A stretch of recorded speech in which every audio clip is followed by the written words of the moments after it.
Hi, this is Gary with MACMOST.com. Let me show you how you can make small text on web pages easier to read.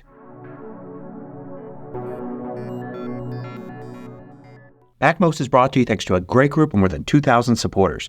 Go to MACMOST.com/Patreon. There you could read more about it, join us, and get exclusive content and course discounts. Now, different websites use different fonts and text sizes to display information. Sometimes you end up at a website where the text might be too small for you to read. There are many different ways to handle this. So for instance, here's a web page with a lot of text on it. Chances are you're probably at a news site or something else. Wikipedia usually has text at a decent size. But let's say this text is too small to read. How can you make it larger? Well, the easiest way to do so is just to use the browser's zoom function. I'm going to start here showing all these examples in Safari, but later on I'll talk about Chrome as well. So if you go to the View menu in Safari, you'll see Zoom In and Zoom Out. And you can use these to increase the size of all the content at the page. So you can see how the text got larger. And most of the time images will get larger as well. You can use Zoom In and Zoom Out. And note the keyboard shortcuts, Command plus and Command minus. So I can use Command plus several times to make the text larger and larger. And I can use Command minus to make it smaller to get the size just right. Notice also that there's a actual size menu item there, and that's Command 0. So if I use that, it brings everything back to 100%, the default size for that web page. Now note you could set this on a per site level. So if you always find the text too small on one web page or another, you can increase the size. And then notice that if you go to Safari settings and then go to websites, you'll see here ways to customize individual web pages. And one of those options here is page zoom. If I select that, you'll see any pages here where you've customized things. So you can see here for Wikipedia, it's set to 125% because I changed it. That means it will remember my setting. If I'd rather have the default set to something else, I can choose it right here. I can also choose a default. So every web page I go to, if it's not in this list set to something else, will default to this. Now sometimes we want the text to be larger, but not the images and other graphic elements of the page.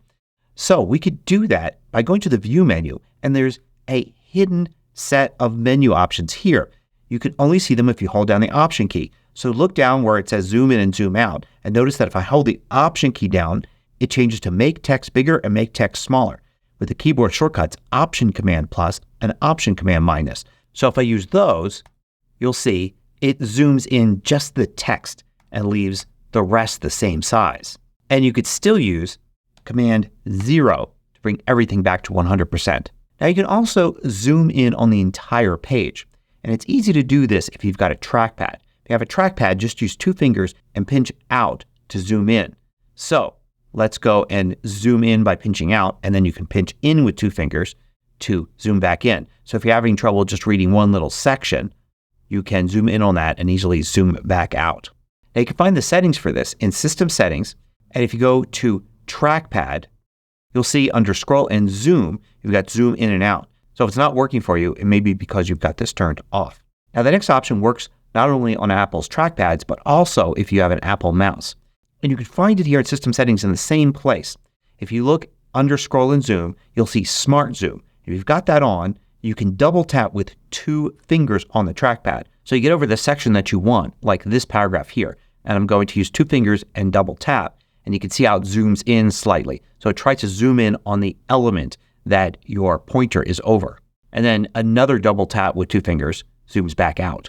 Now you have the same option if you go in System Settings to Mouse and then point and click. You'll see Smart Zoom there as well. So you could turn that on. And then this is a double tap with 1 finger like that. So now I can hover over a section like this paragraph here and double tap with 1 finger like this.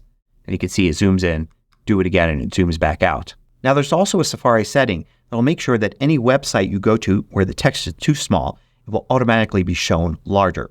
So if you go to Safari and then Settings, and then you want to go to Advanced, you're going to see the setting here under Accessibility, Never Use Font Sizes Smaller Than. Turn that on and set it to something like, say, 18, and you can see how the text will be at least that big. If you set it to something small like this, then chances are that's smaller than what the page is already displaying, so it'll look normal. Now, of course, there's also Reader View. Reader View is a special mode in Safari where it'll get rid of everything except the article that's on the page.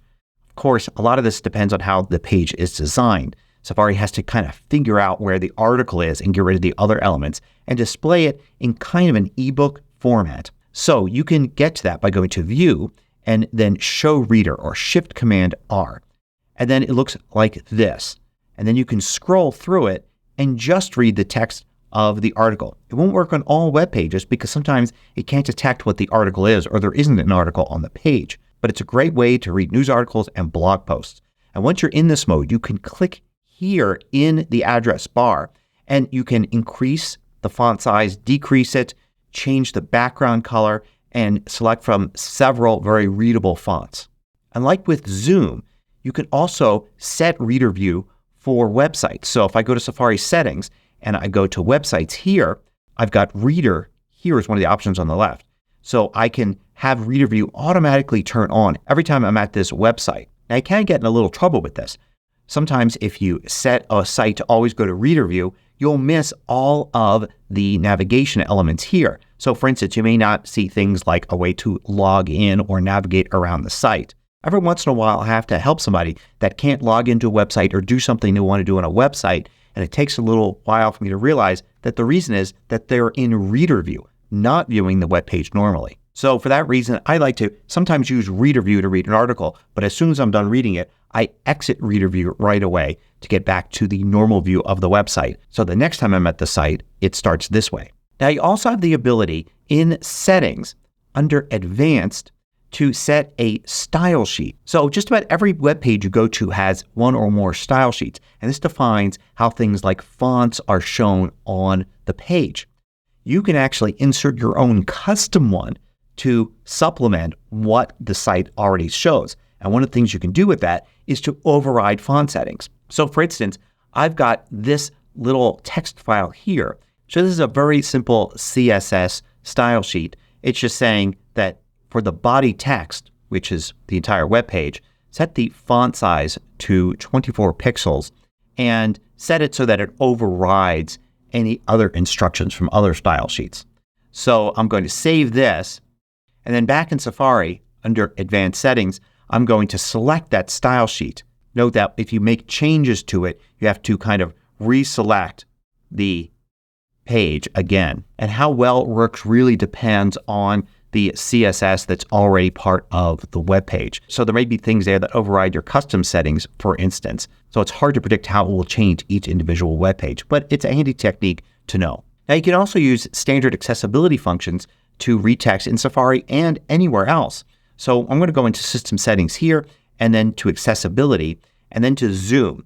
And I could use the standard system zoom function. And you can see here it turns on with Option Command 8. And then I can use Option Command plus or minus to zoom in. So for instance, I can use Option Command 8 and there is zoom, and Option Command plus to get it larger and smaller. And I can also have other ways to display zoom. For instance, I can, instead of have it being full screen, be picture in picture. So it displays in a little box like this. And I can use Option Command 8 to turn it off again.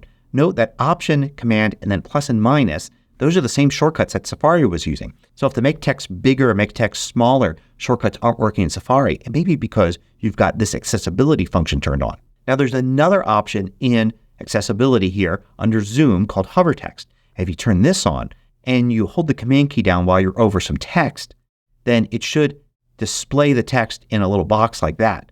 So that works for web pages as well. I could put the pointer right here and then hold the Command key down, and then it should display, you can see there in a box, the text much larger.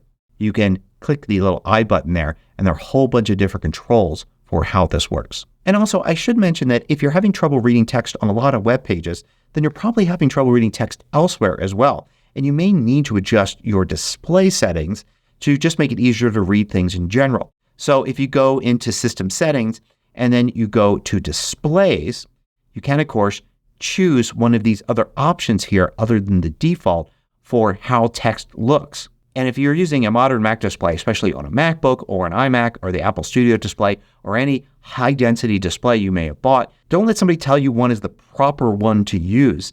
If the text looks too small to you and you can't read it, then it's not the proper one for you. Experiment with these and see which one works better for you. You can also control click here and show a list. And then with this on, you can show all resolutions and have tons of different options. Try not to choose any that are low resolution, but experiment with some of these other ones and find one that looks best to you, regardless of what anybody else tells you you should be using. Now, a lot of the things I showed you were specific to Safari. So what if you're using the next most popular browser on the Mac, Chrome? You can find some similar things there. For instance, in Chrome, if you go to View, you've got Zoom In and Zoom Out. And you can also do Command 0 for actual size. But unfortunately, there is no Make Text Smaller or Make Text Bigger here. But you can click on the three dots button here at the top corner to go into Settings for Chrome.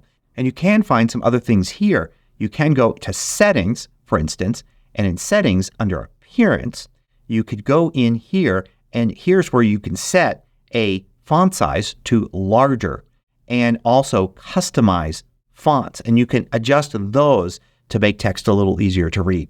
You also can use some of the system-wide functions like the Trackpad Zoom In with 2 fingers and out again, and the Trackpad and Mouse Smart Zoom. I'll just double tap with 2 fingers here to zoom in and double tap again to zoom out. There is also a reading mode, but it's very different than Safari's because remember, Google makes its money from ads. So reader mode isn't showing ads, so it's not really good for Google to have that. But if you go into the settings here and then you go to More Tools, there's a reading mode. And you do that and it brings up the text on the right. So you're still going to see all the different elements including ads on the left. But you will have this little reading mode here and you can make the text larger and smaller in this panel and then adjust it to take up more or less space as well. So as you can see, if you have trouble reading text on a web page, you have many different options for making text larger. I hope you found this useful. Thanks for watching. If you liked this video, click the thumbs up button below to let me know. I publish new tutorials each weekday. Hit the subscribe button so you don't miss out.